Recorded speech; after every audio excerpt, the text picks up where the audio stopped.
NANP's monthly educational webinar series. I am your host, Andrea Granston, Education Program Specialist for the NANP. NANP members can earn 1 continuing education credit for participating in Scoop webinars by taking the corresponding quiz, which can be found in the membership area of the NANP website. Okay, so let's get started. Today, we present the role of metabolic illness in mental health disorders with Brendan de Vermeire. Brendan is a mental and metabolic health specialist and researcher, functional medicine educator, writer, and speaker. He is a board-certified holistic health practitioner, master nutrition coach, master personal trainer, USAW sports performance coach, and CrossFit trainer.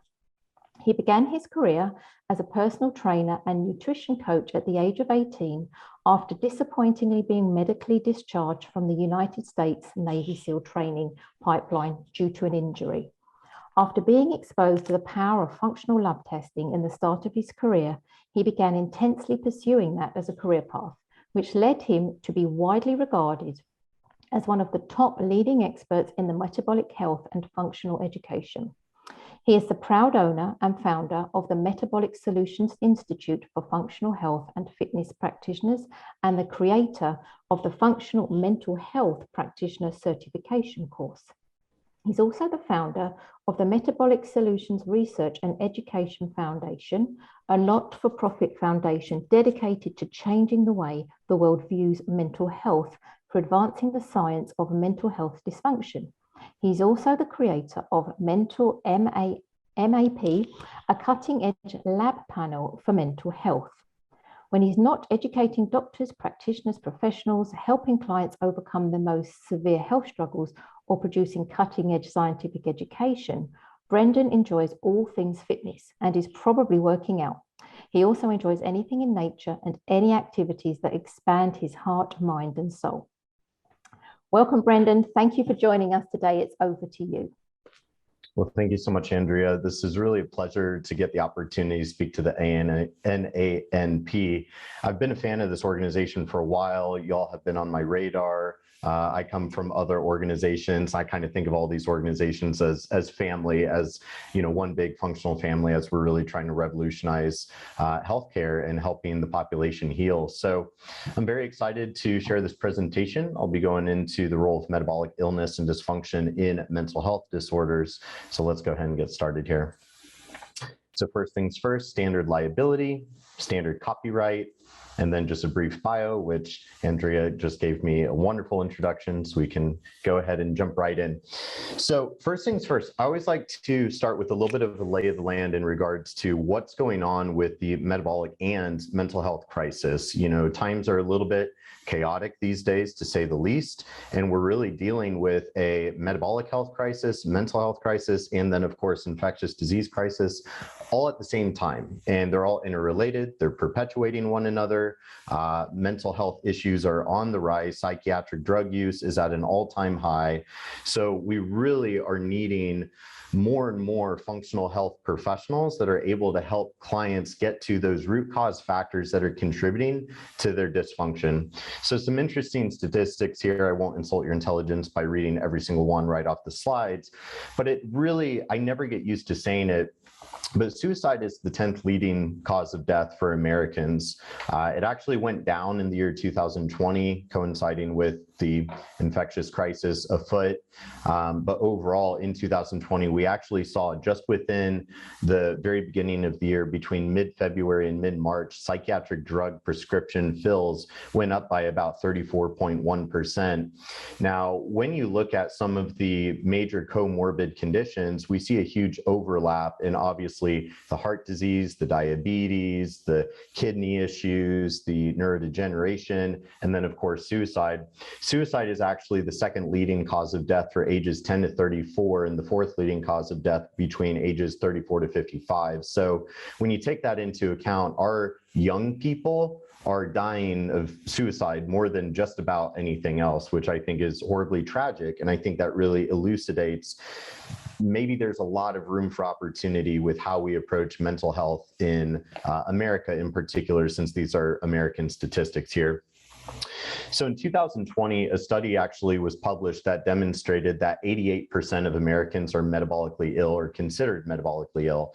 Now, that study was based on relatively crude metrics of health, such as waist circumference, BMI, dyslipidemia, so on and so forth, which really, I mean, those metrics, they work, but they're just really crude. Whereas in the functional health space, we're using much more sensitive measurements and biomarkers and metrics to really gauge and qualify health versus dysfunction. But even at that kind of more gross macro level, 88%, we're talking only about 12% of the American population is considered metabolically healthy. And of course, then you have to wonder, like, well, what's the difference between metabolically healthy versus metabolically fit, right? Are we just surviving or are we really thriving? And I know that NANP understands this with their mission. So when we look at the fact that about 43% of Americans are diabetic, 70% are overweight or obese, approximately 24% of the population has a fatty liver, which we'll take a look at an infographic of that a little bit later in the presentation. And then with my area of focus that I'll be speaking to a little bit more as we go, I focus primarily on the subjects of neuroinflammation, neuroplasticity, and what I call microglial activation, which I'll define shortly. But essentially, my whole focus is looking at what are those underlying root cause etiological factors that are contributing to the mental health disorders. And this is where a lot of times when people are struggling with their mental health, first they'll turn to the conventional psychiatric model, which we don't have time, nor do I feel the need to go into my healing journey, but I was hospitalized. I had a near-death experience when I intentionally overdosed on my psychiatric drugs. 21, which was 2 weeks after I was officially diagnosed with ADHD and major depressive disorder. So I have a lot of experience in going through the conventional psychiatric model firsthand and seeing firsthand just how really dysfunctional it is. Now, when people go through that, some of them, a very, very small percentage, they might find holistic health and functional medicine. It's a very small percent of the population that we're effectively reaching and encroaching upon. But then when people do, they kind of start going down all of these like root cause rabbit holes that usually leads them astray and kind of allows them to bypass the foundation of their health, right? They're chasing root causes rather than focusing on the foundation of their metabolic health. So I think my whole objective with this presentation is to show how we can bring our clients' focus back to the foundations of how do we build a healthy metabolism, which then allows us to have optimal cognitive and mental functionality. So with neuroinflammation and neurodegeneration, which is really just chronic neuroinflammation and inflammaging of the brain, essentially, Alzheimer's is starting to creep up as one of the top leading causes of death in America.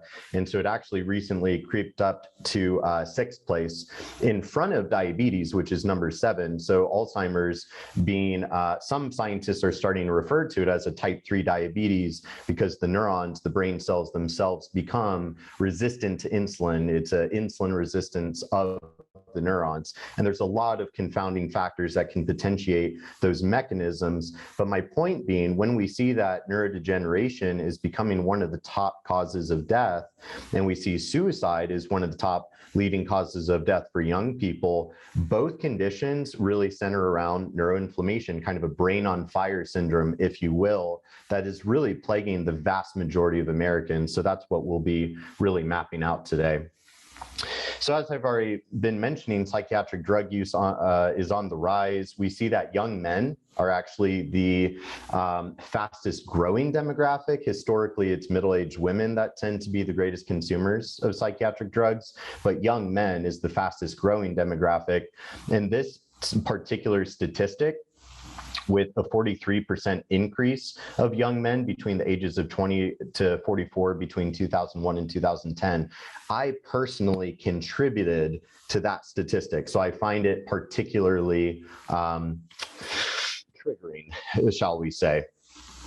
So these are a couple of interesting heat maps. One comes from the CDC.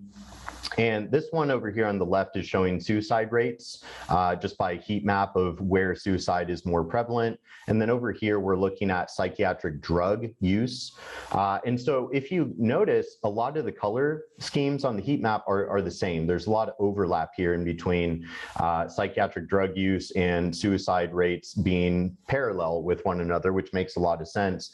But interestingly, we see that the diabetes belt of America, kind of this southeast region here, this area is where psychiatric drug use is at its highest, and this is also where diabetes is at its highest. And considering I literally just said that Alzheimer's is starting to be considered a type 3 diabetes, you know, maybe there's a connection there. Maybe there's a connection in between hyperglycemia, insulin resistance, fatty liver, metabolic syndrome, and mental health disorders, right? The epidemiological research, the statistics, the mechanistic data, it's all telling the same story from a different angle, right? And unfortunately, our conventional healthcare system and pharmaceutical model, it's simply not structured in a way to address this from more of a lifestyle and environmental factor. It's really just the psychiatric drugs to manage the conditions to some degree with relatively poor efficacy. So there's a lot of research that Big Pharma is doing that's already acting upon how can they create new drugs that modulate some of these mechanisms that we're going to go into today. So here's a couple charts. On the left, we see suicide rates from 2000 to 2016 from the World Bank, and then the CDC chart over here, trends in obesity. So I was born in 1992, and it's really staggering to see just how much obesity is skyrocketing over the years. And as we can see, the two charts parallel one another. So again, whether we're looking at the mechanistic research or the epidemiological data, it's still showing like, hey, there's a connection here that needs to be explored. So Americans are by far the greatest consumers of psychiatric drugs in the world, as we see on this chart here, again, from the CDC. And I really like this quote, so I'm going to read it directly. So less than a third of Americans taking an antidepressant have actually had an appointment with a mental health professional within the past year, suggesting a critical weakness in a system where medication is widely available, often prescribed by a primary care, but holistic care and frequent monitoring are not. This is exactly what I went through. The first time I was put on a psychiatric drug, I was 17 years old, and I was put on Zoloft and SSRI by my primary care physician. I did not go to see him for mental health issues. I went to see him to do a physical for high school athletic participation purposes. But I had mentioned, you know, kind of seasonal affective disorder, feeling blue in the winter. So without any blood work, any lab testing, any objective analysis of any kind, without a referral to a mental health professional, here's a 17-year-old kid, here's Zoloft, which now we have all these stern black box warnings on SSRIs and benzodiazepines and psychiatric drugs because of their very undesirable side effects that are very common, but that's really not slowing down the rate at which these things are being dispensed. So I think we can do better. It seems rather dysfunctional. So this is a chart that comes from a 2010. So this data is already 12 years old. I'll just throw it out there, but even 12 years ago, so this is a Medicare beneficiary report, and it's a little bit confusing at first, so let me just very succinctly boil this down to what we're looking at here. But essentially, they were looking at comorbid conditions and frequency among Medicare beneficiaries. So we can see at the top of the chart, depression right here. So these are Medicare beneficiaries 12 years ago that were diagnosed with major depressive disorder, and the colors represent what percentage. So we can see the blue is only one condition, as in if we look down and see about 10%, only about 10% of these Medicare beneficiaries were only diagnosed with major depressive disorder. Whereas if we look at the purple bar, which represents 5+ other chronic conditions that they've been diagnosed with, about 35% of individuals with depression had 5 other comorbid conditions. And if we simply look at all of it, about 90% of these individuals with depression had at least one other chronic condition. So again, we have to really start looking at mental health disorders as a comorbid condition of other chronic diseases. And of course, when it comes to how do you effectively address chronic disease, disease, hey, conventional is trying to just throw pharmaceuticals at it, which I'm not saying that that's wrong, but it's a Band-Aid at best. Whereas ultimately, we need to use environmental intervention, lifestyle intervention to actually help people heal at a true cellular level. So this is where mental health disorders have been linked to all sorts of different conditions. This is a very short list and not at all exhaustive, but IBS, IBD, which of course, as many of us here in the functional world can appreciate, conventional medicine really kind of segments all parts of the body, right? No, your IBS has nothing to do with your depression. No, your heart disease has nothing to do with your anxiety, right? They see the body as separate systems, which is literally the opposite of looking at things holistically. It's a very reductionistic and myopic approach to the human organism. So just to lighten the mood a little bit, because this stuff can get a little bit heavy, just a couple cartoons. You have to, smile and laugh a little bit, but this is kind of what's going on, right? A lot of people that are metabolically ill lining up for the pills and surgery, and not so many people are really doing what it takes to change their lifestyle to then change their physiology at a deeper level. Now, more and more people are starting to turn to functional medicine, holistic health professionals like us to really transform their health and change their lifestyle so they can truly heal. So this is where in every presentation I do, I like to present this functional intervention spectrum. So obviously with drugs and surgery, this is more your conventional allopathic medicine. Obviously you have to be a licensed medical provider to do any of this. Whereas then that's only one small piece of all the things that we can do to help people heal. Obviously we can use supplements, nutraceuticals, botanicals, probiotics, so on and so forth. We can use lifestyle, exercise, nutrition, sleep hygiene, stress management, environmental intervention. One of my big areas of focus and expertise is mold illness and environmental acquired illnesses. We have to be considering what's going on with the environment, what's going on with the terrain, right? If your goldfish in a fish bowl is sick, you're not going to think there's something wrong with the fish. You're going to think there's something wrong with the water that it's living in, its environment, right? So this is where we can be looking at what are the healing opportunities in the environment, but also the psycho-emotional and spiritual environment, right? I don't think psychological stress has ever been greater than it is in recent years. There's so much stress, there's so much fear going on, and that's really stressing out our systems greatly and profoundly.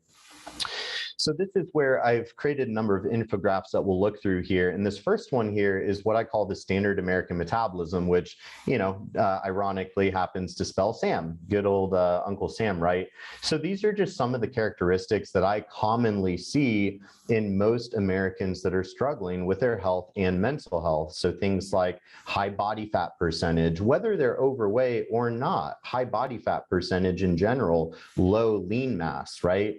Low thyroid function, dyslipidemia, dysbiotic leaky guts, leaky brain and neuroinflammation, HPA dysfunction, so on and so forth. So these are all targets that we can act upon through our holistic coaching strategies through the environment, the lifestyle, the psychology, and supplementation that can dramatically help improve people's metabolic and mental health. So this is where I would argue, and it's certainly not just me, this is what the literature very clearly elucidates, that ultimately mental health disorders, mental health dysfunction, it really is a pro-inflammatory condition. Now, it's a little bit more complex than that. Really, I would say that mental health disorders are an epigenetic phenomena that's driven by psychoneuroendocrine immunological dysfunction. It's a little bit more simple to simply say pro-inflammatory condition. Brain on fire, that usually resonates with people. It's easy for people to imagine, oh yeah, it feels like my brain is on fire. And when you start digging into the literature, that's really what the literature is showing, to the point that to further drive that point home, Big Pharma already knows this. Big Pharma is already in clinical trials, phase 1, phase 2 clinical trials for new psychiatric drugs that, rather than working on modulating neurotransmitter balance, such as the selective serotonin reuptake inhibitors or the benzodiazepines that modulate GABA and glutamate levels to reduce anxiety and whatnot, they're already working on new drugs that work further upstream and block pro-inflammatory cytokines. So that way those pro-inflammatory cytokines are not increasing leaky brain, microglial activation, and neuroinflammation that drives this brain on fire type of phenomena. So this is where depression, PTSD, neurodegeneration, literally every mental health disorder you could really think of has been shown to have a strong oxidative stress and inflammatory component to it. So rather than focusing on individual conditions through my research, through my not-for-profit research foundation, I focus more on what do all these conditions have in common? You know, from a molecular mechanistic perspective, what's going on? And it's the same theme across the board, right? Sure, maybe each individual might express different symptoms, like some people have a lot of brain fog, some people it's more insomnia, some people it's severe anxiety, some people it's more depression and apathy and anhedonia. Somebody else, it could be more schizophrenia or bipolar or autism, ADHD, so on and so forth.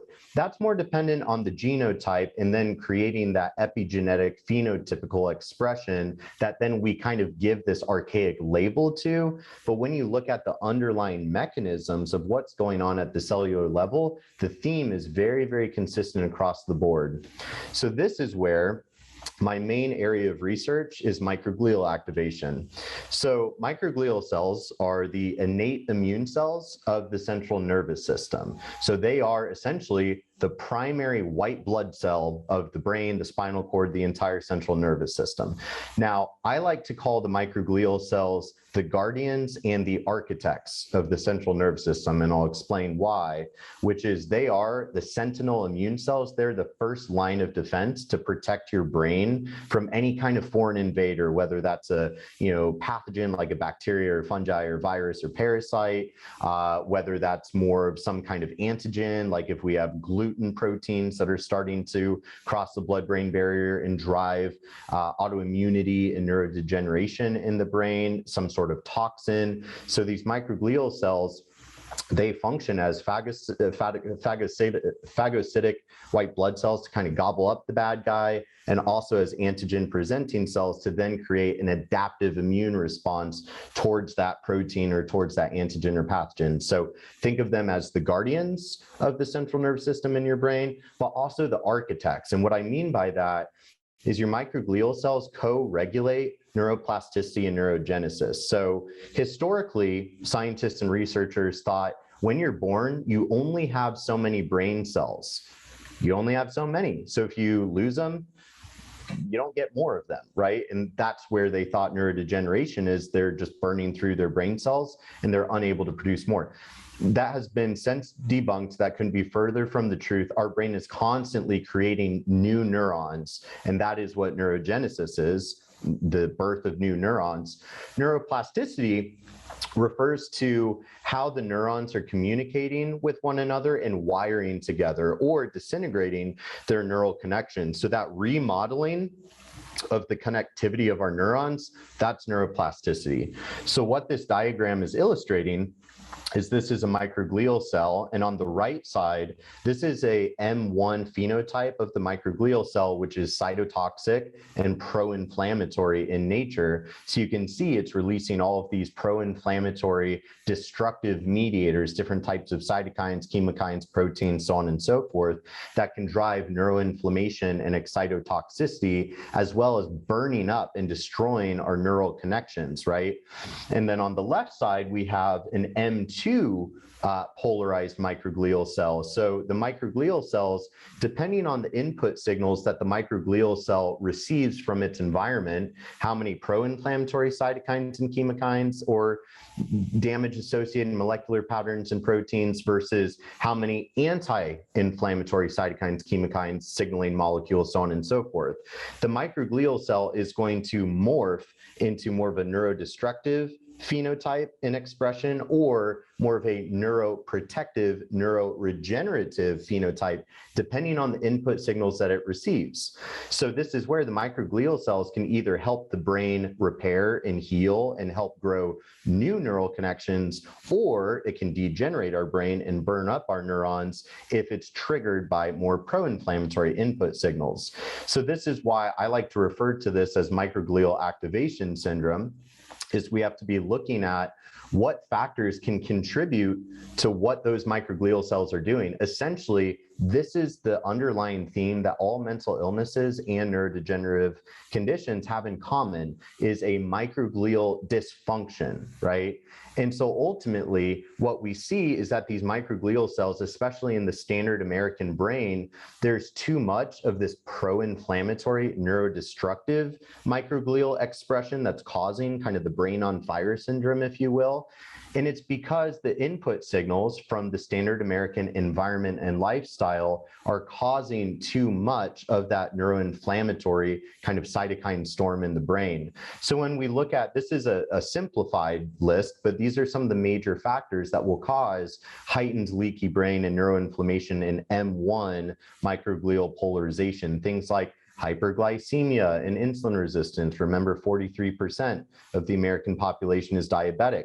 Fatty liver, I think I said about 24% of the American population has fatty liver, and we have different types of ceramides and fatty acids that are known to damage the blood-brain barrier, trigger microglial activation, neuroinflammation, so on and so forth. Things like hypoxia, if your client is anemic and they have nutrient deficiencies and they're just not getting enough oxygen to the brain. Naughty microbes, things like dysbiosis or viruses, parasites, fungi, so on and so forth. Obviously, something more like brain injury, concussion, traumatic brain injury, so on and so forth. Oxidative stress, which is highly prevalent in our population, different types of pro-inflammatory cytokines. And we'll look at some diagrams subsequently here to illustrate some of these mechanisms in a little bit more depth. Toxins, toxicants, heavy metals. I think we all here can appreciate that the environment has never been more toxic than it is today. So a lot of us, our systems are being really flooded by excess toxins that drive toxicity and oxidative stress, as well as even things like trauma and social isolation. What have we been told to do for the past 2 years? Socially isolate. We actually see through rodent research that social isolation is associated with decreased neurogenesis, which is the production of new neurons, right? So literally, I mean, it makes me sad to say, but essentially everything about the standard American lifestyle and diet and environment is just further driving this neuroinflammatory storm. And Big Pharma, like I said, is already working on new drugs to manage this allopathically by simply trying to block the pro-inflammatory cytokines. So it's like an inflammatory band-aid, but it's not addressing the root causes of the problem. And the biggest problem with those cytokine blocking drugs is they lower immunity. How are we going to manage a mental health crisis with immunosuppressive drugs during an infectious disease crisis? This is like, you couldn't make this stuff up. This is literally what's happening. And the only antidote is if we, as holistic and functional professionals, educate and empower our clients so that they can understand this and do something about it holistically. So this is where we don't need to go through, all the mechanisms, but these charts illustrate some of the mechanisms at play here. Whereas even just having excess body fat or a high body fat percentage, we know that body fat is an endocrine organ. It's not just, fuel tanks that store extra fuel and calories. No, it's an endocrine gland. It secretes aromatase and interleukin-6 that decreases adiponectin. So this drives more peripheral inflammation that can damage our blood-brain barrier and cause more microglial activation that drives the neuroinflammation and neurodegeneration. Fatty liver and neuroinflammation. So I've alluded to this already, but about 24% with fatty liver because of high fructose diet, standard American diet, the canola oils and processed foods in general. So we have a lot of non-alcoholic steatohepatitis or fatty liver, where we drive these free fatty acids, ceramides, advanced glycation end products, and even unconjugated bilirubin that causes leaky brain, drives neuroinflammation. Then the gut-brain axis, which is a huge area of focus. I do a lot of lecturing on the gut-brain axis. This is a more complex diagram, as you can see here. And so essentially on the left side, we have more of a leaky and dysbiotic gut that causes a lot of translocation or leaking of these endotoxins, exotoxins, mycotoxins, different food antigens, toxins, toxicants that then leak into the bloodstream, damage the blood-brain barrier, activate the microglial cells into their neurodestructive M1 phenotype as illustrated here, and drive more neuroinflammation and suppress neuroplasticity and neurogenesis. Essentially, our brain, it's a balance. If we have homeostasis and balance in between neuroinflammation and neurogenesis and neuroplasticity, we maintain central nervous system homeostasis. But as soon as we have too much pro-inflammatory signals and not enough anti-inflammatory, hey, that's a recipe for heightened neuroinflammation and neurodegeneration. Whereas on the right side of this diagram, if we have a healthy gut, we don't have leaky gut, those and tight junctions are sealed and closed. We have a diverse microbiome that's producing plenty of short-chain fatty acids. Short-chain fatty acids are one of the most potent strategies to quiet down those microglial cells and promote neuroplasticity and neurogenesis. So it's literally the opposite. And we have the humoral pathway through the blood and the periphery, as well as the vagal pathway through the vagus nerve. And, you've got this direct kind of, wire that's running from the central nervous system to the enteric nerve system. So vagal tone, vagus nerve activity is deeply intimate with this whole process. So of course, I trust that a lot of you are familiar with the concept of leaky gut here. This is just a diagram to illustrate what's going on there. We just talked about this, so we can kind of skip over some of this. But ultimately, most Americans have what I like to call the standard American gut, or SAG, where most people, they have a higher level of inflammation, high hyperpermeability, and so we get that translocation of all these toxins and pro-inflammatory molecules. So this is where then a leaky gut really sets the stage for a leaky brain. And of course, there's a lot of things that can be leaky in the body, but when we have this standard American gut and the leaky gut, and we get that into the periphery, that inflammation greatly and disrupts that blood-brain barrier of endothelial cells to then drive that microglial activation and astrocyte activation as well. So that's what we call microgliosis, the activation of microglial cells, and then astrocytosis with the astrocytes as well, these various types of glial cells. So this is where I actually created my own lab panel. It's a proprietary lab panel that I call the mental map. And the MAP stands for microglial activation profile, which I was very excited when I came up with that. But the whole point of the test is to actually objectively assess using very clinically established, well-researched biomarkers. So that way we can actually elucidate what's going on with this client's physiology and biochemistry that might be driving and contributing to this microglial activation. So there's different variations of the panel. There's the 1.0, 3.0, kind of a good, better, best sort of thing, lower price point to highest price point, depending on how much data you feel like you need to do your best job versus how much data the client might want in order to empower their healing journey.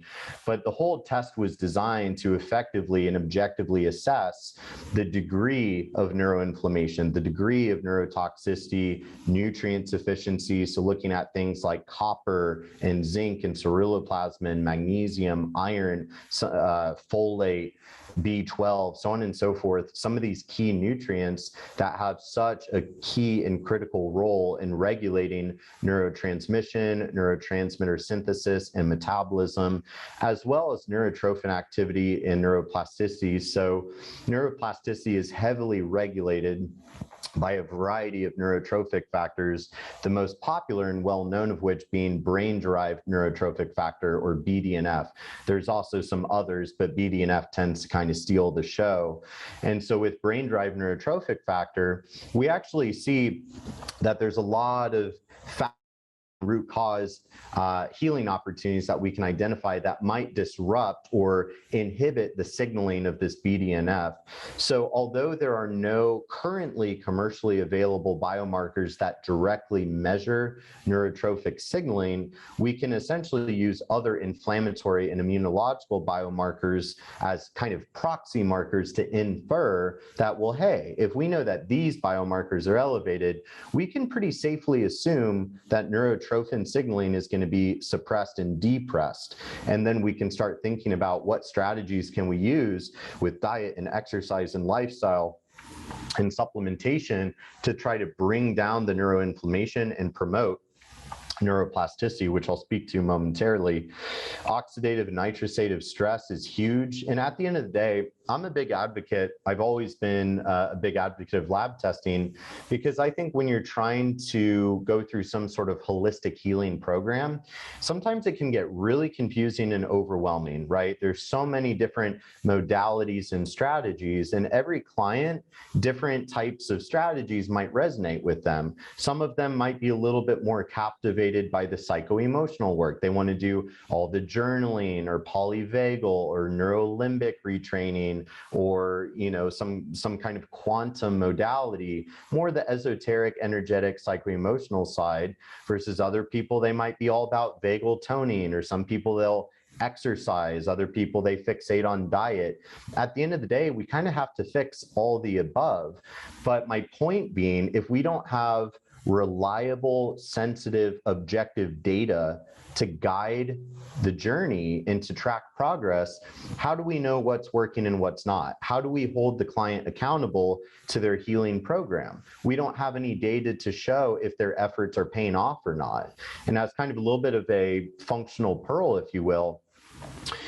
All of our brains are wired in a way that we have to receive, our brain itself has to receive a reward sensation to encourage a new behavior.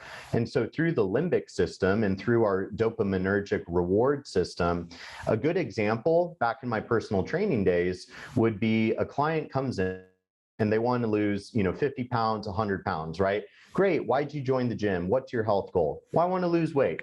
Okay, do you want to lose weight and get healthier, or just lose weight? Oh, well, I want to get healthier. Obviously you have to unpack that a little bit of really what is it that you're trying to accomplish and what's your why? Why do you want that? Why is that goal attractive to you? Now, if we go ahead and kind of put that client into, an exercise regimen, a nutrition coaching program, a lifestyle coaching program, all of a sudden they're working really, really hard to change their day-to-day habits and behaviors. And in order to change their habits and behaviors, they have to change their belief system. They have to literally change the way that their neurons are wired together, which requires healthy neurotrophin signaling. If we can't remodel your neural networks through neuroplasticity, how could we possibly develop new habits and behaviors? And if your brain is kind of on fire and neurotrophin signaling is depressed, it makes it even harder to adopt new healthy habits and behaviors. But circling back to the limbic system, if that client is showing up 3 days a week for their personal training sessions, they're eating cleaner in the kitchen, they're going to bed on time, they're expending a lot of energy and effort, but then how are they measuring progress? How are they measuring success? Well, if they want to lose weight, they're probably weighing themselves every day. And as we all know, that scale is not a sensitive way to measure progress. So this is why even in the very beginning of my career as a personal trainer, I would use much more sensitive data to measure progress, like blood work, body fat percentage on a $10,000 body fat scanner, VO2 testing, using calipers to measure their body fat through skin fold and circumference and pictures.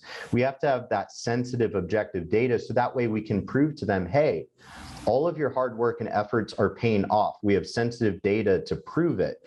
That gives their limbic system the sensation of a reward.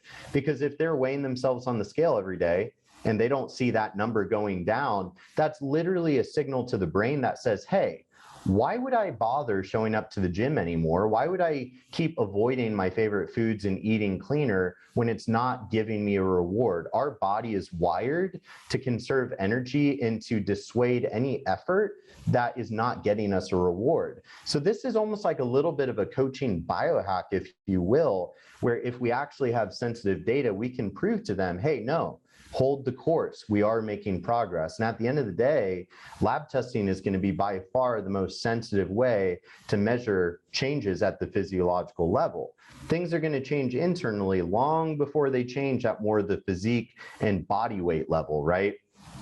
So anyways, through sensitive lab testing, we have a means to track data over time. One of my favorite biomarkers on this test that I created is actually the copper to zinc ratio, which, yes, copper and zinc have a major impact on neurotransmission and neurochemistry, but the copper to zinc ratio has actually been shown through the literature to be perhaps arguably the most sensitive biomarker of inflammaging and immunosenescence. And what I mean when I say that is anytime the body is inflamed, or as we age and the immune system gets older and worn out, which is what immunosenescence refers to, this causes inflammaging, or AKA inflammation starts creeping up as we get older. So my point being, anytime these systems, the immune system and inflammation is getting disrupted, the copper to zinc ratio very quickly starts changing in the blood. It's a very, very sensitive biomarker. So this is where I like to look at the copper to zinc ratio, not as much about mineral balance, but more a very sensitive metric to show as inflammation is getting better, the activity of the immune system is getting better. And that's, of course, just one example out of the 20 plus biomarkers on this test. So ultimately, I want to go back a little bit here. When we look at this intervention, functional intervention spectrum, we can really start seeing that we as holistic and functional health providers, we have a tremendous opportunity in order to greatly help serve our clients through more holistic coaching strategies. This is where you all are on the front lines, and we need a lot more of us, because currently functional health, functional medicine, holistic health is really kind of a small but very quickly growing paradigm and movement, and more people are starting to look for professionals just like you. So I sincerely hope that this presentation has perhaps changed the way that you think about mental health and how you can approach helping your clients optimize their mental health using a more functional, holistic, kind of root cause methodology that's backed by very strong science and using sensitive data to be able to effectively coach your clients to the level of health that they very much deserve. So I hope this presentation has been extremely educational. It's been an absolute pleasure to be able to share this information with you. Thank you very much. Brendan, that was absolutely awesome. I certainly had a good old refresher there. The suicide stats, particularly in young people, very shocking. And I thought it was very interesting when you said that sort of rates weren't as high during the pandemic. Another kind of interesting thing there, right? So where can we get this test? Where is it being? How do we order it? So I partnered with DHA Laboratory, which DHA stands for Direct Healthcare Access. So what I really like about this group is they work with licensed and unlicensed professionals to help any kind of professional in this industry get their hands on all types of lab testing. So that's really their primary business model. And I partnered with them because I want every health coach, every functional medicine doctor to be able to utilize this assay. So currently the mental map is exclusively available through DHA Laboratory, and this QR code takes directly to a page. But also if you email info@dhalab.com, any health coach, any functional professional can set up their own account and get access to this test and lots of other tests. Okay, all right, that's good to know. So fantastic. So what I'll do, when we underneath the recording, we'll share a link to that. But that was really awesome. Thank you so much. I've no doubt people will get vast value from this and will be in communication with you. So this brings us to the end of today's presentation. So I just want to remind everybody that listens to the presentation that this can be viewed in the NANP members area, along with a vast selection of cutting edge webinars. Now, as mentioned, each webinar includes a corresponding quiz, which is worth 1 continuing education credit. So I want to ask, do you have an interesting topic that you would like to present, or know any speakers that you would like us to host? If so, please feel free to reach out to me by emailing me at andrea@namp.org. So this brings us to the end of our discussion, and thank you for joining us today.